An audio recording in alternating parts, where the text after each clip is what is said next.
Hi everyone, this is Gavin from Gavin's Gadgets. Hope you guys are keeping well. And today I'm going to do a comparison between the Shanling UP5 and the iFi Audio GO Blu. I'm going to run through 11 key differences between these two products, and at the end give my verdict on which one I personally prefer and are using. So let's go check out, first of all, very quickly, what you get in the box. So if we take the UP5 first, you get the device itself.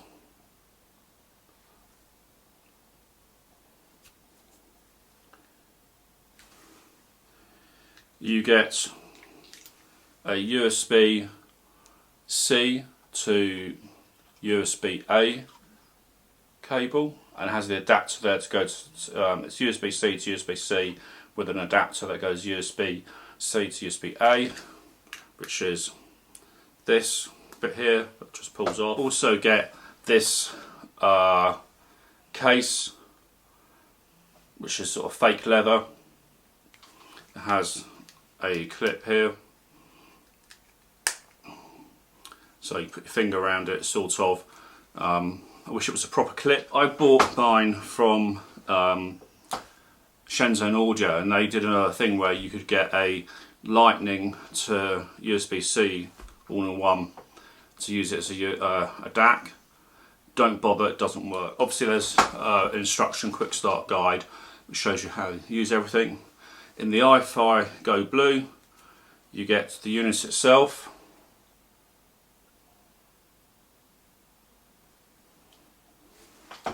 you get this little pouch, the drawstrings to pull tight, and you get USB-C to USB-A cable and some very good instructions in there as well that show you how to use everything, but I'll run through all that with you. Now in terms of pricing, at the moment the iFi GO Blu, I'll just call it GO Blu going forward in this video, is $199, and you can buy the Shanling UP5, I'll just call that the UP5 going forward, for £180. So that's what we have.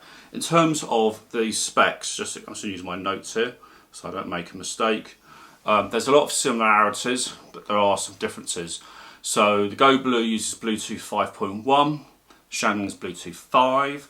They both have the same codecs from SBC, AAC, aptX, aptX HD, aptX low latency, HWA or LHDC as it's also known, and LDAC. They're very different structures internally. You have on the GO Blu a Cirrus 32-bit DAC amp, the CS43131, and the UP5 uses a ESS Sabre, and that is the ES9219C DAC amp. In terms of power output, which I think is quite relevant here, the iFi is much more powerful. On the 3.5mm, it's 165 milliwatts at 32 ohms. At 600 ohms, on the 3.5, it's pulling out 2.8 volts, which is really important. And if you use the balanced 4.4mm, it's 265 milliwatts at 32 ohms and 5.6 volts at 600. When you compare that to the Shanling, it has three output modes: single, dual DAC, and balanced. So single-ended, single DAC, 90 milliwatts. That's versus obviously the 165. Single ended, but dual DAC is 112 milliwatts, and again the iFi is 165 milliwatts. And then balanced, it's 240 milliwatts versus the 265 milliwatts of the iFi. But there's no voltage information on that UP5, and GO Blu is the only one to actually state here's a 600 ohm voltage output, which is more relevant at that kind of level of 600 ohms. You do need a lot of volts. In terms of size, there is a huge difference in size, both in all dimensions. This is 27 grams, this is 50, and obviously the case adds a lot of bulk to it when you put it on, and this just goes into the little pouch. So next up I'm just going to run through the build and how these, in my opinion, feel, how they use, the operation, that sort of stuff. So I'll put the Shanling away first. So if we come closer, this is the GO Blu. It has this multifunction wheel here, and that's really easy to use. You can do it to adjust volume, you can double press for the multifunction, skip tracks, play, pause, rewind tracks, accept call, that sort of stuff. You have the on off button here, and you have the one press here does X space, one press again, X space is off, but X space is on, press again, and you have X space and X space, and basically there's a little light that changes the colour. There's an LED light at the bottom for charging. It's USB-C here. Does have good quality MEMS mics as well. But what you'll notice, what I found, is that the build quality, the buttons work really well. This little brass, I think it's brass plated, is absolutely gorgeous. But when you want to turn on, instead of having both buttons at the same level here, they're not. So you can hold on the side here and press in to turn on or go into pairing, and at the same time here if you want the X space or X space, you simply just you're not going to accidentally press the off key. On the front here you can see that you have in the middle the 4.4 balanced, and you have the 3.5 S circuitry, S balanced circuitry, but it's the single 3.5mm unbalanced in technical terms, although there is some wizardry in that particular circuit. If we compare versus the Shanling, this is a different beast altogether. This has a screen, OLED screen, that you can use. Hopefully you can see that. It shows you what the codec it's using. This is a multifunction button. It does feel more plasticky. Sometimes this button wasn't as responsive first time. You do have to try and head it straight on. It does feel a bit plasticky. The play, pause, and accessing the settings, because you can access all the settings in this as well, and I'll show you what you can get in the settings as well. That's mirrored on there's an app for this.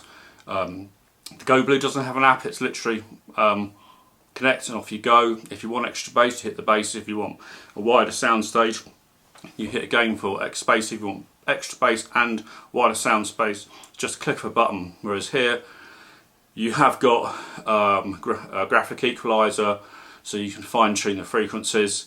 At the front here, I'll show you, it does have both 2.5mm balanced, single at 3.5mm, and a 4.4 balanced. On the side, you've got the button there, main multifunction button. You've got USB-C, sorry, that's the play pause on that side. This is the main button that you have, but as I said, it doesn't always function really well. I'll just show you some of the stuff that you get in the app when you connect. And so this app does work on Android or iOS. So here's some screenshots just to show you across here. So you can adjust whether you're using it's single-ended or dual DAC, and that's both in the both balanced and unbalanced, which is quite nice. I'll talk about that in the sound quality as well. You can adjust all from the charge, the USB mode. You can see, if I switch some of the screenshots here, or put them all up at the same time, might be a better idea. You can do the filters. There's a whole range of different options, gain, high or low as well. So that's everything. It has a lot more features on paper. It doesn't have as much power. So I've talked about what's in the box, the prices, the specs, the build. I think the build goes to the definitely goes to the GO Blu. It's smaller, more compact. It feels better in the hand. It feels better constructed. EQ. the different options there, whether you want to have simple press button between bass, wider soundstage, or both together or off, or Shanling, which gives you the graphic equalizer. It doesn't work 100% yet. I'm sure that'll come in firmware updates. And obviously Shanling is the only one that has the app as well, and the ability to customize all the settings on the little OLED screen. Now, in terms of firmware, both can be updated by firmware. I've tried to establish whether that can be done across all platforms, including if you've got iOS or Mac. At the moment, I don't believe either can work with updates on iOS or Mac, but you can on other platforms. So in terms of bugs, make sure when you fire up your Shanling UP5, check the firmware. If it's not on a minimum of 1.6, mine's on 1.6 by the way, definitely update it before you use it. Make that a priority, because prior to 1.6, if you read some of the forums, it was really buggy.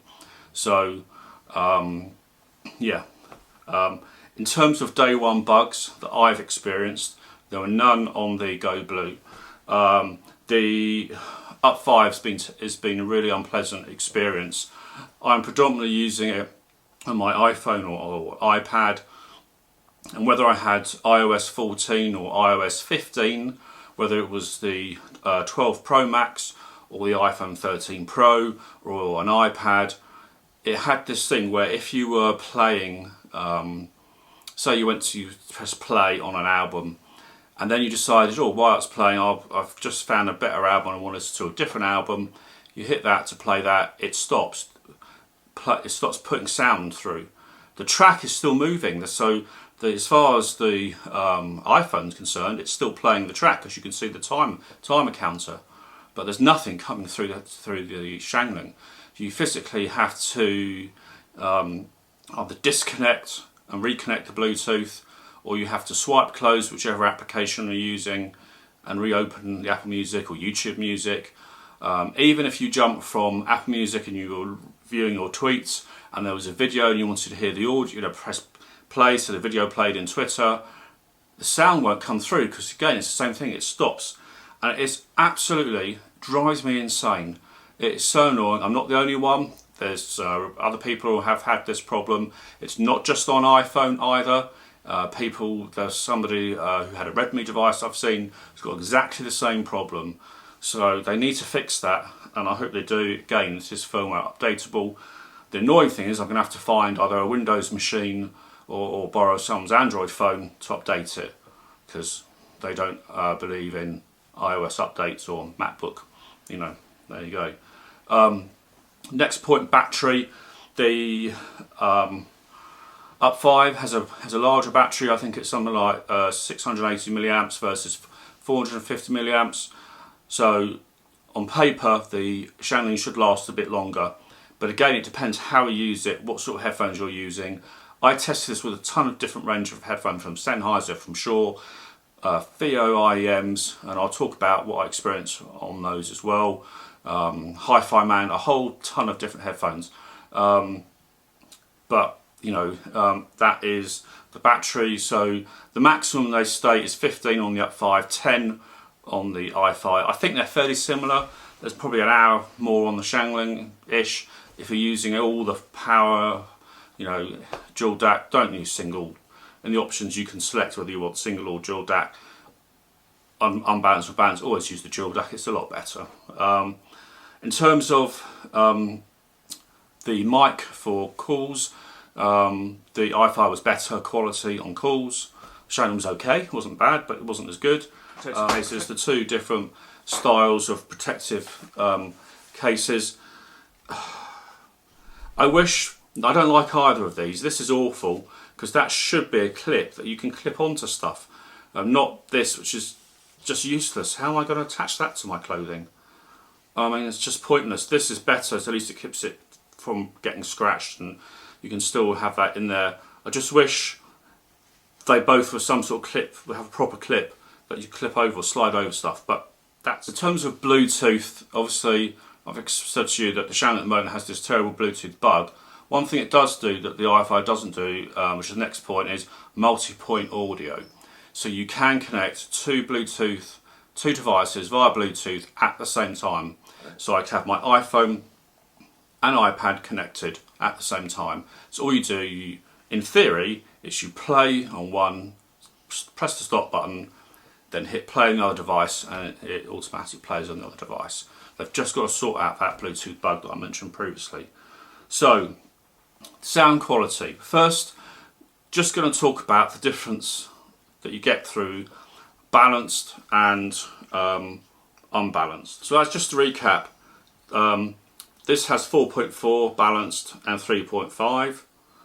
This has 2.5, 4.4 balanced and 3.5 millimeter. When you're using sensitive IEMs with the balanced, there's not as much hiss, background hiss. This does have a noticeable background hiss on the 4.4 millimeter with sensitive IEMs. However, there's a reason for that, and that's because it pumps out. You know, if you want to use Sennheiser HD 600 or 650s, it has that voltage there to drive them really well in the balanced. So that's probably why there's slightly more hiss. These are FiO FD3 Pros, and I've got here the balanced.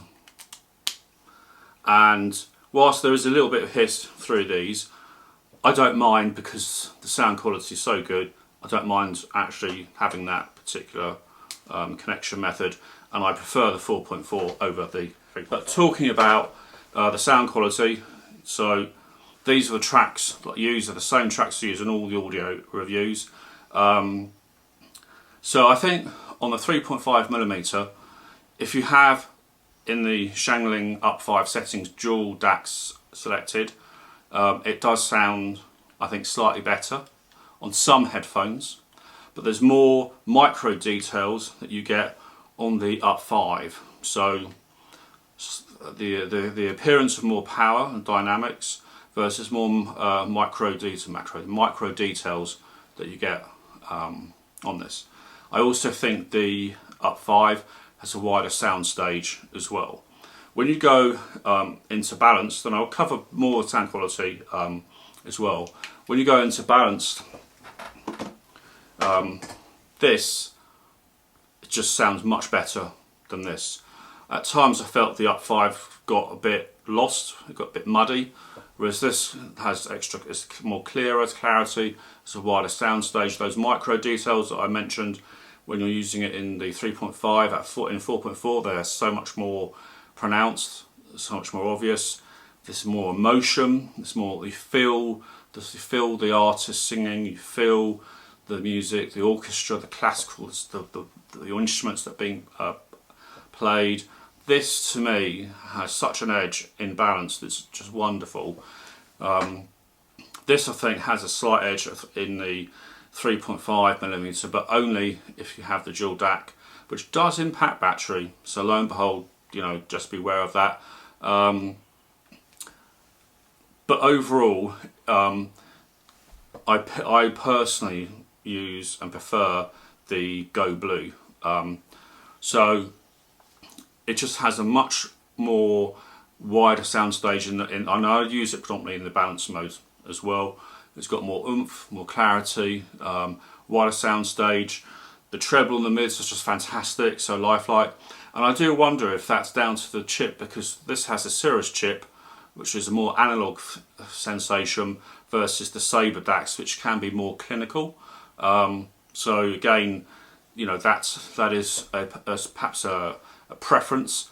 So this is slightly warmer, slightly colder, more clinical, perhaps a bit darker. But for all the different types of tracks that you see that I've tried, this came out tops on all of them in the balanced. This had some edge on certain headphones. This really liked some of the lower. I tried a pair of Sennheiser HD 599s, which my cheaper pair of Sennheisers. This in the 3.5 dual DAC was very good on those Sennheisers, but this through the heavier more difficult to power headphones, using the balance sounded better. I'm sure you're going to have a lot of questions. Ask them below, I'll answer them all. This is Gavin from Gavin's Gadgets. Take care guys, bye for now.